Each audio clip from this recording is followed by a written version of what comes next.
By now, you guys have probably seen the video of Trax completely crashing out on that fraudulent jeweler last week. Where's my money, motherfucker? And if that's your first time being introduced to Trax, well, now you know he is a menace. Okay, he is a menace. But you know what? He is a well-meaning and he's a well-measured menace. And we're gonna see that in this video here. So this video is a response to an insult that he received from Ben Baller. And I didn't know Ben Baller, but at the time, Ben Baller was at the top of the jewelry game. He had a bunch of celebrity clients. You might know that song. Ben Baller did the chain. I think it's one of the ASAPs or something. But he was at the top, okay? He had a lot of celebrity clients. He had a lot of status in the game. And what happened was he has his own podcast. And he asked the guest of this podcast, who is the worst jeweler in the world? And this is what they had to say about Trax. I'd have to say Trax, man. Trax? So that's their response to who is the worst jeweler in the world. Yeah. Okay. It's just the IKEA of jewelry, you know? Like I just don't, you know what I mean? It has nothing to do with him. Nothing to do with me. I'm just, bro, when I think of Trax, I think of eBay. Is that what you think? Like, so you see what I'm saying? You're an eBay jeweler, you know what I'm saying? eBay jeweler. It's just like, I'm not hating. Not hating. I'm just saying. I'm not You're hating, just but it's saying. like, bro, like, why are you buying ad space on Wellstar? I'll tell you why. Doing things. I mean, if it works, it works. I'm not It mad. works. It works. Good for them. It's just not me. And I'm just saying, it's not like it's not organic, bro. I'm sorry. It's not organic? And have you ever met dude before? I don't know who he is. Oh, you don't know dude. So you don't know if he's with the culture, like if he's really like, you know what I'm saying? So they had a lot to say about him, right? They said that he's the worst jeweler in the world. They said that he's not with the culture. They pretty much just said that he sucks, okay? That he's trash at what he does. And we need to watch this video. We need to watch some of the clips from this video because this is not just an internet beef, okay? This is a fight over status. It's a fight over credibility. And it's a fight over who controls the narrative in the market. Okay, who controls the opinions about the players in this game, the market, the jewelry game. And this is not something that only happens in this industry. If you're interested in business or if you're in business or sales or any competitive environment, this kind of dynamic shows up a lot. And there's no cameras to capture these moments. And most people don't know how to handle this. So we're going to watch a few clips from this. And there are some important lessons about leverage, about incentives, about negotiation, and overall just about business. So we are going to extract some of those lessons and we are going to see what he leverages to flip the narrative. Okay, this channel is the lever age because we're going to be looking at different forms of leverage in different environments, okay? And then at the end, I'm going to tell you how those lessons can apply to your life. So what he does first in response to the insult is share his story, shares a little bit of his background. So let's watch a little bit of that. I want to tell you guys a little bit about me because a lot of people are asking, how'd you get started in the game? What'd you do? How did this? I came to this country with my parents. I was 7 years old in 1993 after the Soviet Union collapsed, right? We came here as refugees from a small country called Azerbaijan, okay? My father was a homicide detective. My mother was a journalist. They had to leave their old life behind, start a new one, learn English. It wasn't easy for me, for my sister, for my parents, for anybody. They didn't have a lot of money, okay? They didn't know think about jewelry and they never will, all right? When it was my 18th birthday, I collected. So he's sharing his story. He's sharing his struggle. He's leveraging his struggle. Why? Because it makes him relatable. Okay? It frames him as the underdog. $1,300. I just graduated high school, right? Collected $1,300 and I bought this digital camera right here. I took this camera down to a jewelry store I found on Canal Street, and I asked the guy there if I could take some pictures of his jewelry and put it on this up-and-coming website called eBay. eBay, Ben, right? I didn't have anything, so I photographed some jewelry, I put it up there, I sold it, I came back. I hustled, I bustled. Somebody saw me in another store. They wanted me over there too. I photographed some of their jewelry as well. I was building my business, okay? Building it up. I saw a market that I could take. Times are changing. Internet's coming around. I got my eyes open. I got no choice but to get my fucking eyes open. All right? I got to have a square of ground. And while we're on the topic of leverage, I want to ask you guys, what do you think is the most valuable skill that you can learn in 2026? I'll tell you, and it's not even close. The most valuable skill is being able to use AI tools. And more specifically, if you can learn how to build AI automations, that is going to set you apart in the job market. And I understand why a lot of people hesitate and why they don't get started building automations is because it takes a while to learn. There is a learning curve. It took me a week of grinding before I built my first automation. And that's why I built this Chrome extension, because this Chrome extension will help you build your first automation within a day. And I'm not exaggerating. So if that's of interest to you, watch this quick video.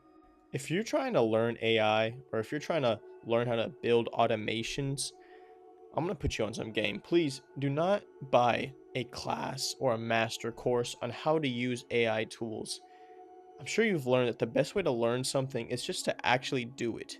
And that's why we've built this Chrome extension. See, this will give you guidance step by step on how to build your first AI automation. And if you're looking at your screen, you can see how it works right now. All you need to do is tell it what you want to build, and it will give you step-by-step instructions. And when you run into a roadblock, you can describe your problem. It can see where you are in the process and get you back on track. And the best thing about this is you're not just taking in information, you are learning while you actually build.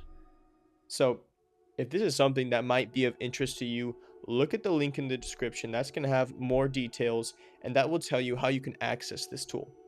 So thank you. Back to the video. So he's talking about how he got into the game. Now what he did to summarize is he bought a camera with the money he collected from his 18th birthday, and he went in New York on Canal Street and asked people if he can photograph their jewelry and put it on eBay, which was a new website. You know, the internet was coming around. So he's using this new technology, the internet, to connect the product of these jewelers with a market. Okay, he's leveraging eBay, which was a new technology. On my own. So I did. On his own. That's important positioning, which we'll get into in a second. Did what I did, and I hustled. A year later, so I made it out of those stores downtown. Is he positions himself strategically, okay? I have no. Hear what he says in this clip here. To the Diamond District, one of the most disgusting places to do business. There's people here that have no soul. All right? But I opened up my first office. I had a heart of gold. This young dude. I didn't know anything about jewelry and anything about diamonds. Okay? I was learning as I went. Hustling and bustling. I started working with the wholesalers, putting in. So he talks about how he went into the game, he was naive, and a lot of people screwed him over. So that's positioning himself. Oh, I didn't know there were so many dirty people in this industry. What does that mean about him? That he is not like that. Up on eBay, doing make lemonade, isn't that what they say? So I office the mezzanine from this. Only from this I hustled. For 15 years is one intention: to give the fairest price to the consumer, to avoid the. So what he's doing here now is he is framing himself as transparent. Okay, listen to how he describes what he was doing in the business and how he compares it to what others are doing. To give the fairest price to the consumer, to avoid the dealing of these hassles of these fucking idiots in their costumes. Just go shop, get what you want, see the prices up front. You know, I'm a human being. I'm not one of these fucking guys with a Gucci purse running around. Who the fuck wants to deal with that? I just put up a price, and that was my lane. That was what I did. I did it for me. I did it for the consumer. Okay? So what did he just do there? I'm a human being. I'm not one of these guys with the Gucci purse running around. He's saying that they're goofy. He's saying, hey, don't you just want to shop? Don't you want to be real? Don't you just want to see the prices? Why are they hiding the prices? So he's describing himself and as transparent. That's how he's framing himself. And what is he saying about the other people? The other people. Goofy. So that's what he's saying. His market was giving a fair value exchange, right, in the price, instead of having the smoke screen, right, of fabricating some sort of aura, of having celebrities around you to give their status. What his focus was focusing on the price and giving the best product at the best price. I tell you something, Ben. I get it. He's Ben Baller, and I'm an eBay jeweler. He's a lion, and I'm a mouse, right? Is that it, Ben? Is that the way it works? I'll tell you. Ben Baller, eBay jeweler. Here's two fucking words you'll never say. Self-made. Then fucking pop out and tinker with my mommy's and daddy's jewelry store, Ben. So shut the fuck up. Wow. So what was he saying? See how he's positioning himself. So that was personal, right? He's not attacking their business. He's not saying your business sucks. He's saying I came up on my own. I hustled from a camera, from being 18 years old with a camera. I made something out of it. And my mission the whole time was to give the best price to the consumers, not to act goofy or act like I'm something with a Gucci purse. And what does he say about that? You had it handed to you, which is not attacking his business. It's a personal attack, right? He's saying you had it handed to you. You're a brat. I did this on my own, which is fair, right? They insulted him. He's giving him back what they gave him, okay? But he's not done. He's going to go into their business in a second, so watch. I tell you, hatred and anger comes from some place. All right? You're taking someone's happiness away. For someone on level ground to sit here and fucking knock me, I must be doing something that's taking away their happiness. What am I doing? Oh, I elbow my way in the game.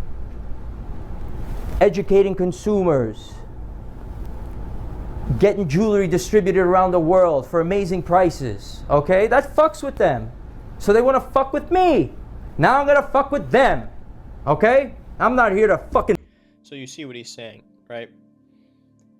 For them to be saying something about me, well, I must be interrupting. I must be frustrating them, right? What am I taking away from them that they want to throw dirt on my name?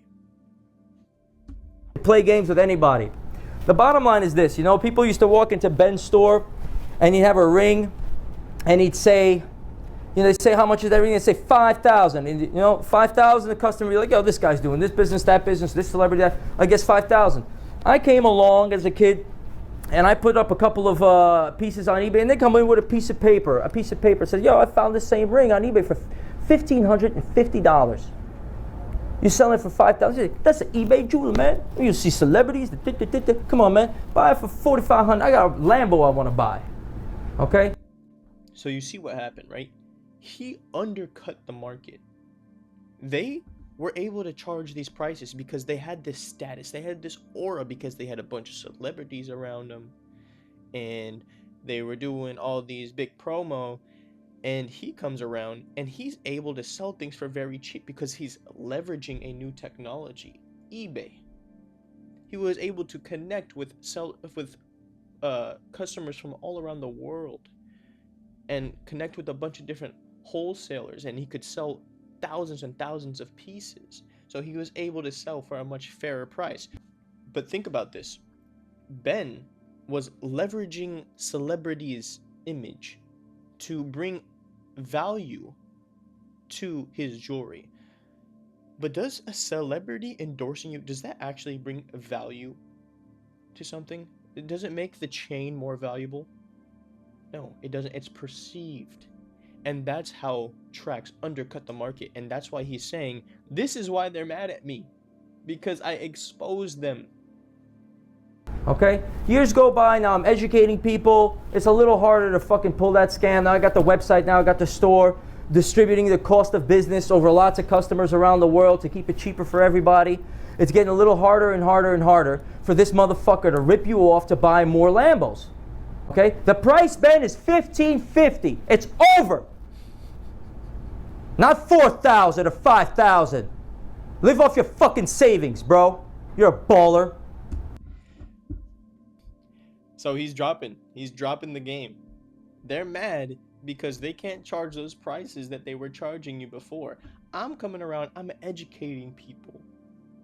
And I'm showing them where the value is, and I'm showing them what to look out for. And they don't like that because they want to keep charging their high prices. Because why? They want to buy new Lambos. He's saying they're greedy. You understand the positioning that he's doing, right? He's giving himself integrity. He's saying, I have integrity. You guys want to charge absurd prices, and that's why you're knocking dirt on me. I don't need anybody throwing dirt on my name. I want to show everybody the utmost respect. Right? He said, I didn't ask for this. You guys came and insulted me. I'm just responding. So let's see next. This is the final thing that I'm going to point out, because he explains exactly the way that you should be thinking about business. I love Trax. I love him so much. I love the way that he set up his business, and that's the way that I want to establish my own business one day. So let's hear what he says, okay? I'll do it. I'm doing my thing. Yeah, I'm doing my thing. I'm going to flip the game upside fucking down. Sure, the game of fucking people over who don't know shit about nothing is over. I'm ending it. I'm playing a new game now. Play along. If you don't like it, chill. Or fuck off. He said it. I mean, that's as blatant as it can get. I'm playing a new game. I'm not gonna play the game where you gotta do this stuff to create artificial hype around something with the celebrities and whatnot. I'm gonna give people the fairest price. Yeah, you don't like me educating people because it takes away from your bottom line, but I'm gonna do it. That's my lane. It's over. Yeah, I know you want those times where you were able to scam people, but I'm calling it done. I'm playing a new game. So what are the lessons that you can take out of this and apply to your life? I'm going to give you real examples of how you can apply it, okay? One of the biggest lessons here is keep your eyes open. You got to keep your eyes open. We're in 2026 and technology is advancing so fast. And new tools are coming out all the time. You got to keep your eyes open to look for the tools that you might be able to leverage and bring value to someone, which can in turn bring you value, right? That's what capitalism is. You provide somebody value, they provide you value, money in return. So keep your eyes open. Be looking for new technologies. Of course, AI is the biggest one right now. And if you watched my little ad, that's something that you can try. That's something that you can start building. You can start learning what you're good at. Another lesson that is very important is to understand your strengths and your limitations and position yourself where you can leverage your strengths. So everyone has weaknesses and has strengths, okay? Where is a truck the most useful? Well, let's think. If you're in the snow, what do you want to be driving? Do you want to be driving a heavy-duty truck? Or do you want to be driving a Ferrari? You're gonna want to be driving a truck, right? It handles the snow very well. That's its strength. But what if you are going to race somebody? Well, you might want the Ferrari. You know it has speed. So understand your strengths and your weaknesses and put yourself in the positions where your strengths are very valuable. Okay? That's what Trax did here. He said, hey, this is what I do well. They want to throw dirt on me for doing this. Well, I'm going to expose where their limitations are. Another lesson here, and then this one is very important for you guys, because you might be reacting in ways that are not the best because you don't understand that you need to search for incentives. So if you're working in a job, you might get word that somebody's talking bad about you, or somebody's making jokes at your expense. Well, why might they be doing that? Well, maybe they want your job, or maybe there's a promotion that's going to come up and that's what they want. So you need to look at the incentives. Why are they throwing dirt on you? And this is not just for when people are throwing dirt. You need to be looking at the incentives for everything, because in business, you need to understand people's incentives. And I'm going to be having a negotiation video come out real soon, which you need to watch. You need to understand people's incentives so you can meet their needs, okay? That's what business is. You're meeting people's needs at a profit. So, last lesson here. Trust is a weapon. Okay, people trusting you is extremely valuable. That's why they say protect your reputation at all costs, okay? So having integrity and educating your audience, not just leaving them in the dark because you can pull one over them because they're ignorant. And don't hide behind things that aren't actually valuable. Don't hide behind smoke screens. Like Ben Baller was hiding behind the celebrity lifestyle and the celebrity image to up his prices to a point that didn't make sense. And that's why he had to hate on tracks, because people couldn't justify paying his prices. Don't hide behind smoke screens, okay? So those are some of the lessons that I've taken from tracks, and man, I love tracks. Maybe I hope one day he sees this video, because he is an inspiration to me, and you guys should go watch this video at length.